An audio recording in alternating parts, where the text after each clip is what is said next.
హరే కృష్ణ హరే కృష్ణ. ఈరోజు శ్రీకృష్ణ జన్మాష్టమి. ప్రపంచవ్యాప్తంగా ప్రతి ఒక్క హిందూ సోదరులు ఇవాళ ఆ కృష్ణాష్టమి వేడుకల్ని జరుపుకుంటూ ఉంటారు. ఆ శ్రీకృష్ణుడు ఆనాడు భగవద్గీత ద్వారా సర్వమానవాళి ఎలా నడుచుకోవాలి, ఎలా ముందుకు వెళ్ళాలని చెప్పి భగవద్గీత ద్వారా మనకి మార్గాన్ని చూపించారు.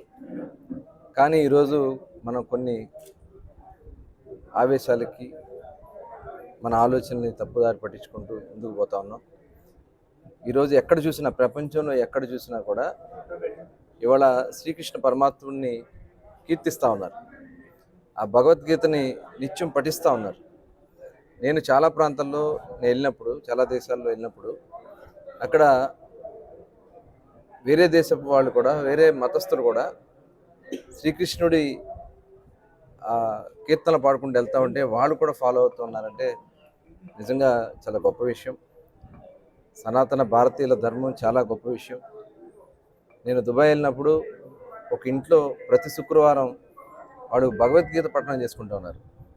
దుబాయ్లో ఒక ముస్లిం దేశంలో అక్కడ కూడా వాళ్ళు మన శ్రీకృష్ణ పరమాత్మను పెట్టుకుని ఉదయం నుంచి మధ్యాహ్నం వరకు అందరూ కూడా నేర్చుకుంటూ ముందుకెళ్తా ఉన్నారంటే ఆ గొప్పతనం, ఆ పవిత్రత మనం అందరూ కూడా తెలుసుకోవాలి.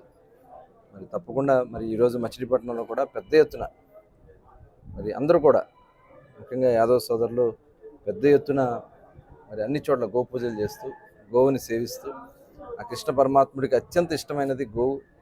గోవుని ఇవాళ ప్రపంచం మొత్తం కూడా గుర్తించింది.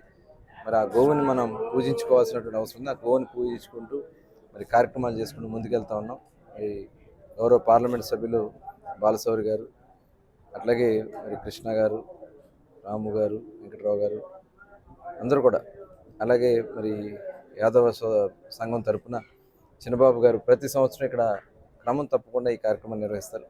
వారిని కూడా మనస్ఫూర్తిగా అభినందనలు, శుభాకాంక్షలు తెలియజేస్తాం.